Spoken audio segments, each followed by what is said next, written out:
நம்ம எல்லாருமே வாழ்க்கையில் சக்ஸஸ் ஆகிறதுக்கு சில ஐடியாஸ் இல்லை அறிவுரைகள் யாராவது சொன்னால் நல்லா இருக்கும் அப்படின்னு நினைப்போம் இல்லைங்களா?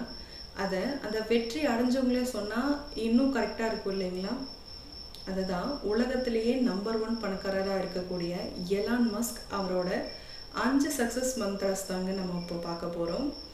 இதை நீங்கள் உங்கள் வாழ்க்கையில் செயல்படுத்தினா உடனடியாக எல்லாமே மாறிடும் அப்படின்னு நான் சொல்ல மாட்டேங்க.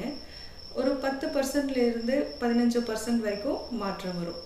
அதாவது மாற்றமே இல்லாமல் இருக்கிறதுக்கு 10% 15% மாற்றம் எவ்வளவோ பெரிய விஷயம் இல்லைங்களா? அதை தான் இந்த வீடியோவில் பார்க்க போகிறோம். இப்போ தான் ஃபஸ்ட் டைம் நம்ம வீடியோ பார்க்குறீங்கன்னா மறக்காமல் நம்ம சேனலை சப்ஸ்கிரைப் பண்ணிக்கோங்க. ஏன்னா மணி ரிலேட்டடான மணி சேவிங் சம்மந்தமான வீடியோஸ் தான் நம்ம போட்டுட்ருக்கோம். வாங்க வீடியோக்குள்ளே போகலாம். ஃபஸ்ட்டு விஷயம் என்னென்னாங்க, ஒர்க் சூப்பர் ஹார்டு. அதாவது நீங்கள் இப்போது ஒரு வாரத்துக்கு ஒரு 80 மணி நேரம் வேலை செய்கிறீங்கன்னா அதை இன்னும் 40 மணி நேரம் அதிகப்படுத்துங்கன்னு சொல்கிறாங்க. அதாவது வாரத்தில் நம்ம 5 நாள் வேலைக்கு போயிட்டோம், சாட்டர்டே சண்டே லீவ் எடுப்போம், இல்லை 6 நாள் வேலைக்கு போகிறோமா சண்டே ஒரு நாள் லீவ் எடுப்போம், அதில் நம்ம ஃப்ரீயாக ரிலாக்ஸாக இருக்கணும் அப்படின்னு நினைப்போம்.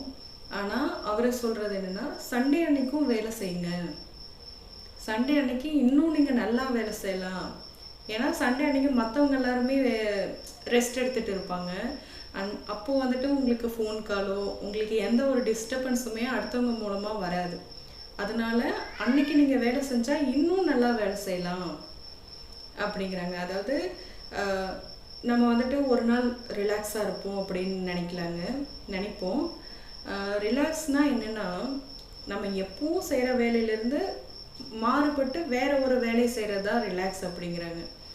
அதாவது நீங்கள் இப்போ வந்து நடந்துகிட்டே இருக்கீங்களா, ஒரு 5 நிமிஷம் உட்காந்தா உங்களுக்கு ரிலாக்ஸாக இருக்கும். இதுவே நீங்கள் கம்ப்யூட்டர் முன்னாடி உட்காந்தே வேலை செய்கிறீங்களா, எந்திரிச்சு ஒரு 5 நிமிஷம் நடந்தால் ரிலாக்ஸாக இருக்கும். அதாவது இந்த மாதிரி நம்ம செய்கிற வேலையில் அதை மாற்றி பண்ணாலே அது ஒரு ரிலாக்ஸ் அப்படிங்கிறாங்க. அதாவது நம்ம உடம்பும் மனசும் வந்துட்டு நம்ம ஹார்ட் ஒர்க் பண்ண ஆரம்பிச்சோனாங்க அதுக்கு தகுந்த மாதிரியே அது அடாப்ட் ஆகிக்கும்.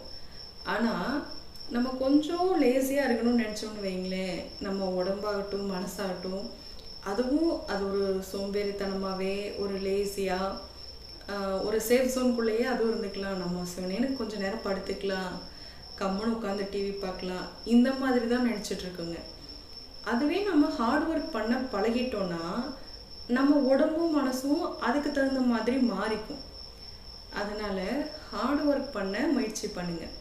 எப்பவும் செய்கிறத விடவுமே ஒரு நாள் 2 நாள் கூட நம்ம அதை ரெஸ்ட் எடுக்காமல் மறுபடியும் மேலும் உழைச்சா மற்றவங்கள விடவுமே நீங்கள் ஒரு படி முன்னால் நிற்பீங்க. அவங்க உங்களுக்கு பின்னால் ஸ்லோவாக, ஏன்னா 2 நாள் ரெஸ்ட் எடுத்துகிட்டு அவங்க மறுபடியும் வந்து ஸ்டார்ட் பண்ணுவாங்க.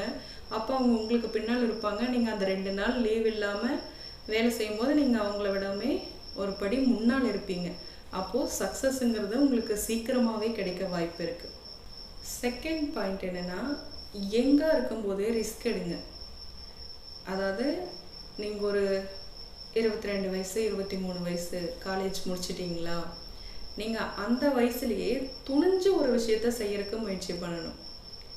அப்போது நீங்கள் ரிஸ்க் எடுக்க தயாராக இருந்தீங்கன்னா அது வந்துட்டு யாருக்குமே பெருசாக எந்த பாதிப்பையும் கொடுக்காது. அந்த பாதிப்பு வந்துட்டு உங்களோடவே முடிஞ்சிடும்.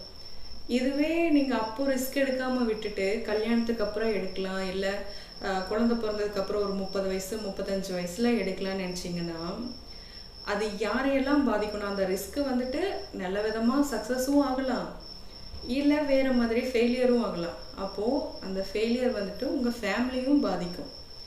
அதனால் ரிஸ்க் எடுக்கிறத கொஞ்சம் சீக்கிரமாக எங்கே இருக்கும்போதே ரிஸ்க் எடுக்க முயற்சி பண்ணுங்கள்.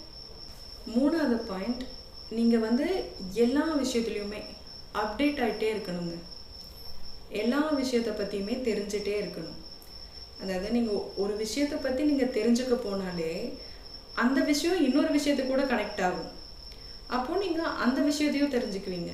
அதை நீங்கள் தெரிஞ்சுக்க போகும்போது அதிலிருந்து இன்னும் 2 விஷயம் உங்களுக்கு தெரிய வரும். அப்படியே நீங்கள் தெரிஞ்சுட்டே எல்லா விஷயத்தை பற்றின ஒரு அறிவும் உங்களுக்கு வந்துடும். அந்த மாதிரி நீங்கள் அப்பப்போ இப்போ இருக்கிற இதுக்கு தகுந்த மாதிரி சூழ்நிலைக்கு தகுந்த மாதிரி நீங்கள் அப்டேட் ஆகிட்டே இருக்கணும். அதாவது ஒரே மாதிரி நான் ஒரு கடை வச்சு உட்காந்தேன்னா அதில் இருக்கிறத மட்டும் நான் பார்த்தேன்னா அது அவ்வளோதான். ஃபோன் இருக்கா, நான் கம்முன்னு ஏதோ ஒன்று பாட்டு கேட்டுட்டு அந்த மாதிரி இருக்கேன்னா அப்படியெல்லாம் இல்லைங்க. நீங்கள் இன்னுமே அப்டேட் ஆக ஆக தான் நீங்கள் வந்து சக்ஸஸோட ரொம்ப பக்கத்தில் போயிட்டுருக்கீங்கன்னு அர்த்தம்.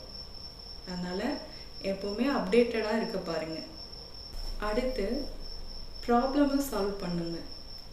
அப்போது பணம் தானாக நம்மளை தேடி வரும்.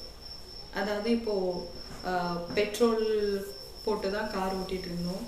இப்போது டெஸ்லா கம்பெனி கண்டுபிடிச்சிட்டாங்கல்ல, இவி எலக்ட்ரிக் வெஹிக்கிள், எலக்ட்ரிக் கார்னு. இந்த மாதிரி ஒரு ப்ராப்ளத்துக்கான சொல்யூஷன் கண்டுபிடிக்கணுங்க. அதாவது பெட்ரோல் இல்லாமையும் நம்ம கார் ஓட்டலாம், அதுக்கு இதை இப்படி பண்ணலாம் அப்படிங்கிற மாதிரி அவங்க ஒரு ப்ராப்ளத்தை சால்வ் பண்ணாங்க. அதுக்கு இப்போது அது மூலமாக பணம் சம்பாரிச்சிட்ருக்காங்க. இந்த மாதிரி ஏதாவது ஒரு விஷயத்துக்கு நம்மளும் சொல்யூஷன் கண்டுபிடிச்சா அந்த விஷயத்துலேருந்து நம்ம பணம் சம்பாதிக்கலாம். அடுத்து 5வது பாயிண்ட் என்னன்னாங்க, ஃபெயிலியரை பார்த்து மனசை தளர விடக்கூடாது. அதாவது இப்போ நம்ம பிஸ்னஸே பண்ணுறோம், அது வந்து ஃபெயிலியர் ஆயிடுச்சுன்னா உடனே வந்து ஃபீல் பண்ணி உட்காரக்கூடாது. இல்லை இது நமக்கு செட் ஆகலை, இனிமேல் இது வேண்டவே வேண்டாம் அப்படின்னு நினச்செல்லாம் ஃபீல் பண்ணக்கூடாதுங்க.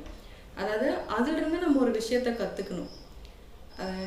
நம்ம லைஃப்பில் கடந்து போகிற விஷயங்கள் எல்லாமே அதிலிருந்து ஒரு பாடத்தை கொடுத்துட்டு தான் அது போகும்.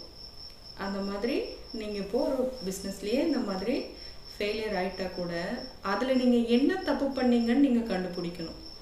அது கண்டிப்பாக உங்களுக்கு அந்த பாடத்தை கற்றுக் கொடுக்கும்.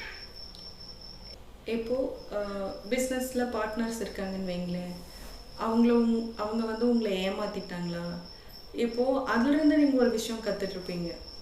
இல்லை இவங்ககிட்ட நம்ம இவ்வளோ எல்லா பொறுப்பையும் நம்ம முழுசாக கொடுத்தது தப்பு, இல்லை இவங்கள நம்பி நம்ம அந்த கணக்கெல்லாம் பார்க்காம இருந்தது தப்பு, இதெல்லாம் நம்ம செக் பண்ணியிருக்கணும், இதெல்லாம் நம்ம கூடவே இருந்து பார்த்துருக்கணும், இல்லை இனிமேல் யாரையும் இப்படி நம்பக்கூடாது.